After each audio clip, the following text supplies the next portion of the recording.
Hello, welcome back to another video. In today's video, we're going to be doing some beginner or starter out tips for how to improve at CrystallineConflict, which is the new PvP mode, which was introduced in patch 6.1 of Final Fantasy XIV. But before we get into the tips, please do like this video, subscribe. It helps me out an absolute ton, and I'd really appreciate it. But without further ado, let's get into tip number 1, which is change your UI.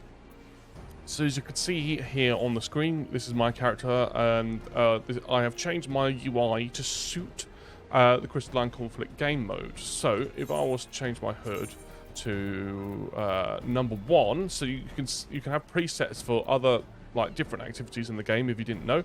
And if I go to number 1 and exit, you'll see that this is my preset for PvE and questing and so on. That's the kind of my regular sort of preset. And if I go to layout 2, it changes to my preset for PvP. Now, you can see you have these subcategories here of the bar, the system, the hotbars, and the duty. The main thing that you want to look at is duty, okay? So, before I talk about that, actually, you can see what I've done here is I've got my hotbar, I've got my health, my status info, progress bar, my limit gauge, all very, very close to my character. So I can monitor that, I can monitor my cooldowns, I can monitor what's happening to my character in terms of buffs and debuffs. I can see how close I am to my limit break, all whilst I'm playing, because it's all very, very close to where my character is, so which is where I'm going to be looking most of the time. Now, if I go to duty, you can see that here I've got the enemy info, which I've also got very close to my character. Now, it's a good idea to have that close to your character because you can click on names to target enemies, and if there's a specific one that you want to target but you can't quite click on or you can't quite tab on, it's good to just have the names right next to you so you know you can click on whoever you want to click on to target. I also have my ally info, which I don't have quite as close, but I do have it just to see how everyone's doing, and the battle log. And I also have the map here to be a little bit closer into my vision. The point of everything, of changing your UI, is to make sure that everything is close to what, you're essentially going to be spending the majority of your time looking at this part of your screen. You want to make sure that all of the information that you need is as close as possible to that part of your screen. So that is my tip number 1. Go into your HUD layout, select a preset and design a HUD layout for this game mode. Get your bars close to your character and make sure that the duty, which would be the progress, you've got all the CrystallineConflict duty specific elements of the UI here, and you can move those as you like. Just have a little bit of experiment with that and move those to where you want those to be. My next tip is to communicate with your team. So, as you can see here, now there's no way to communicate in your team in game. You can't type into the chat, and there's no voice chat function, but you can use these chat functions here, which I've got onto a bar. Now, to access these, you need to go onto your PvP profile, and you will have quick chat functions, and you can just put those onto a bar like that. Now, it's really important to have these close at hand, because in my view, the difference between teams that win and teams that lose are teams that communicate and teams that don't, essentially. So you want to make sure that you're communicating as much as you can with your team.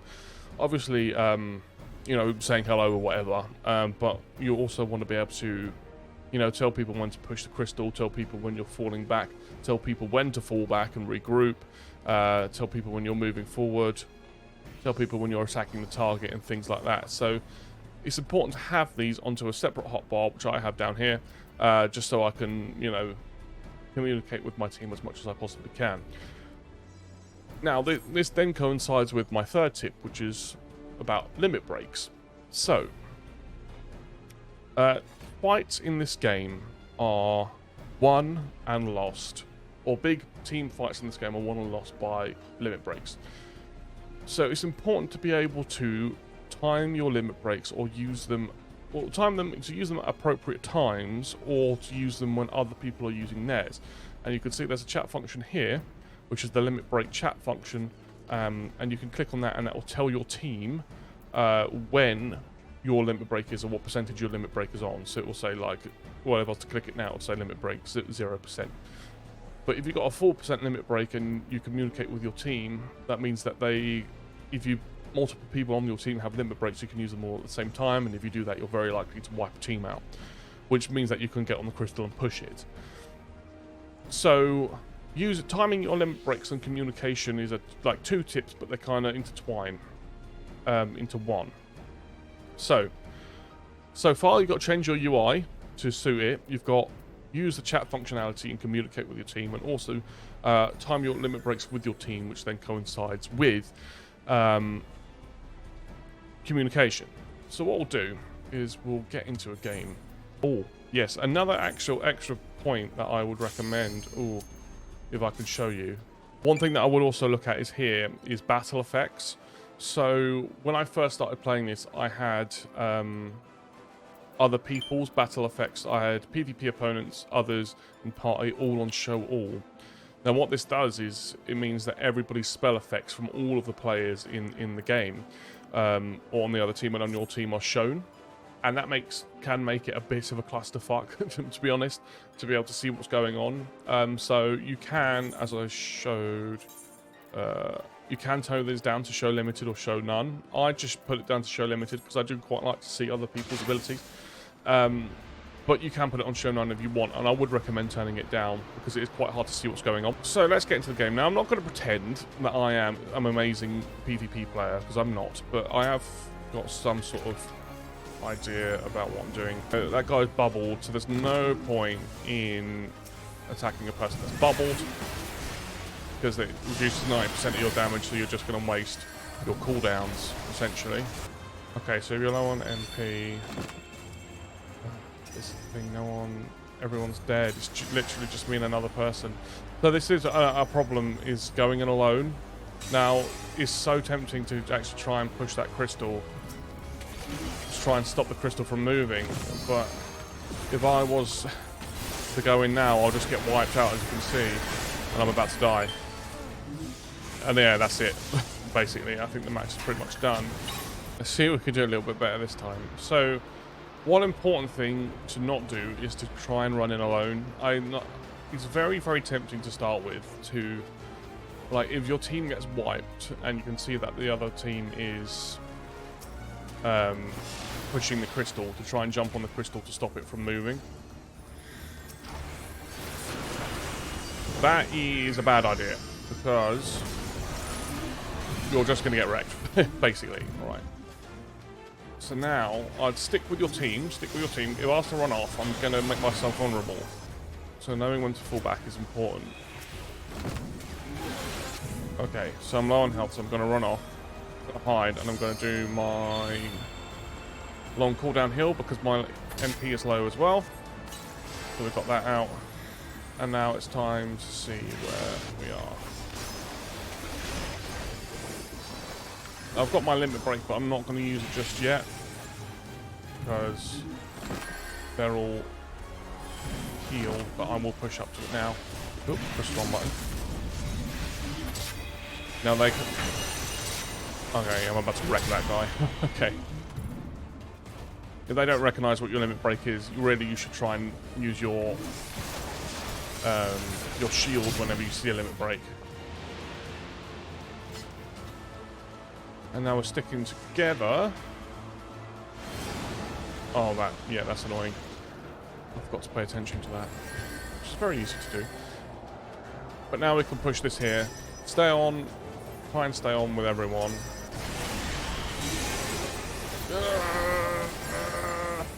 Spam F. Right, I wasn't followed out, so I got a chance to use my standard elixir. And I can get back into the fight. Okay, so everyone's in there, so it's okay to push back in.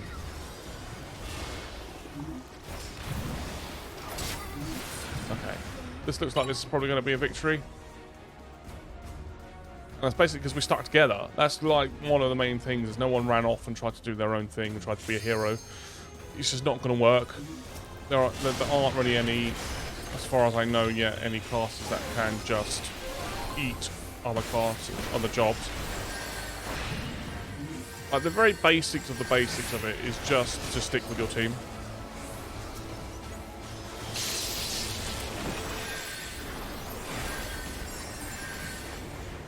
Oh, I've been turned into a thing. Right, let's try and stay out there while getting that in there. Overtime, yeah, they're pushing back. A lot of our team's dead, so we can't. I might die here.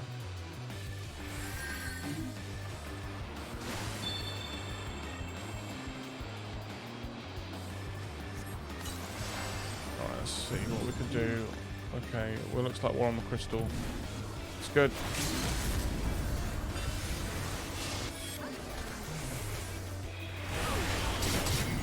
There we go. There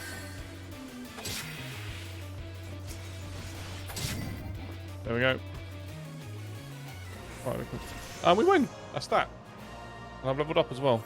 And that's not bad, really. Not a bad game. So obviously, as I said, I am by no means a expert top level PvPer, but just by doing a couple of basic things, you can increase your chances of success. And that is simply just by sticking with your team, trying to use your limit breaks when people's health are low, and yeah, not going off alone is essentially it. If you go off alone, you're going to die, and if you die a lot, you're going to sway the momentum in the other team's favour. Now, my final tip that I will give is simply this, and especially when you're playing ranked, is just focus on yourself. With these competitive game modes, like, you're going to be either, since this is a solo queue only mode at the moment, you're going to get paired with good teammates, you're going to get paired with bad ones, or ones that are newer, ones that are veterans, ones that know what they're doing, ones that don't. It's just the way that it is, and you just have to take it how it is. There's nothing you can do about it. If you get paired with teammates that aren't as helpful as the ones that you would like, but that just is the way it is. It's like playing a game like poker or, I don't know, Hearthstone or something like that. Sometimes you just don't get the cards. It just is what it is. But you keep on playing, and eventually you get through it. So just focus on your own performance, and if you know that you're in a team that's not doing well, and you know that you're in a team that's not going to win, just focus on your own performance, focus on seeing how you can improve at playing your job, and try and think of it like that, because there's no reason to get super, frustrated and angry at things that you can't control. It's just a waste of time. And that's my final tip, really, with that. So I do hope this is helpful. I am going to be streaming this a lot on Twitch, so please do tune in and watch that. The link for that's in the description. But otherwise, please do like the video and subscribe. As I get better at this game mode, I'm going to make more videos on this game mode, and yeah, I'm really loving it at the moment. I think it's such a great addition to Final Fantasy. But having said that, thank you all so much for watching, and I hope to see you in the next video. Thank you very much. Bye-bye.